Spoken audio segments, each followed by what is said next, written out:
ម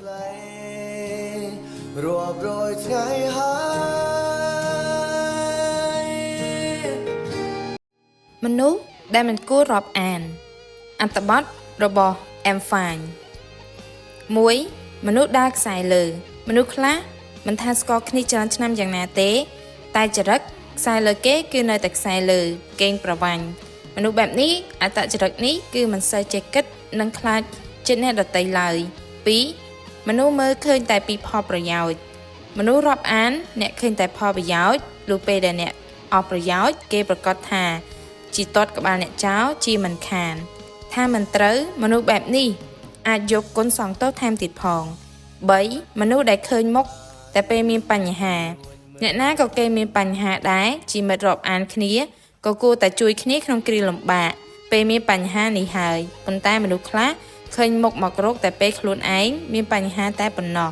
នាំតែរឿងនាំតែបញ្ហាមកឲ្យគិតឈឺក្បាលមិនថាត្រូវអាចនាំគ្រោះថ្នាក់ឲ្យអ្នកថែមទៀតផង 4. មនុស្សដែលជួបមិត្តថ្មីក៏ទុកអ្នកចោលមនុស្សបែបនេះគេហៅថា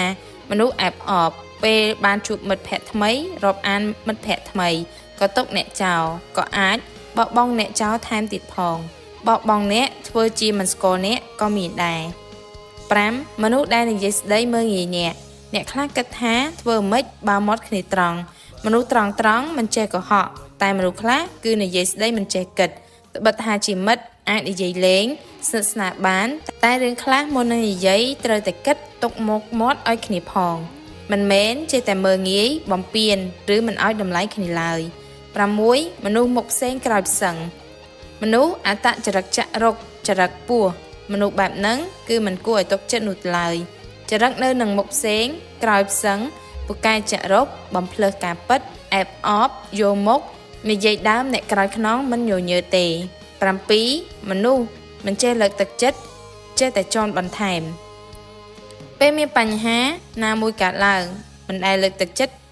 នោះឡើយមានតែស្ដីបន្ទោសចោទបន្ថែមយករួចខ្លួនតែប៉ុណ្ណោះមនុស្សបែបនេះមិនអាចយកជាការបានឡើយ 8. មនុស្សដែលគ្មានភាពជឿជាក់លើអ្នកមនុស្សដែលមិនជឿជាក់និងទុកចិត្តលើអ្នកទេពេលមានរឿងអ្វីមួយឬអ្នកដទៃនិយាយពីអ្នកតែងតែជឿសម្ដីអ្នកដទៃហើយស្ដីបន្ទោសឬកុំខឹងនឹងអ្នកស្ងៀមស្ងាត់មិនចេះសួរនាំឲ្យច្បាស់នោះឡើយ 9. មនុស្សដែលចាំចាប់កំហុស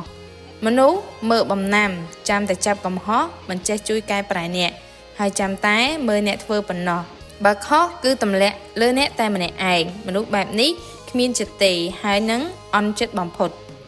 10. មនុស្សដែលពឹងអ្វីមិនដែលបានពឹងអ្នកមិនដែលបានតែដល់ពេលអ្នកពឹងវិញមិនដែលបានសូម្បីតែម្ដង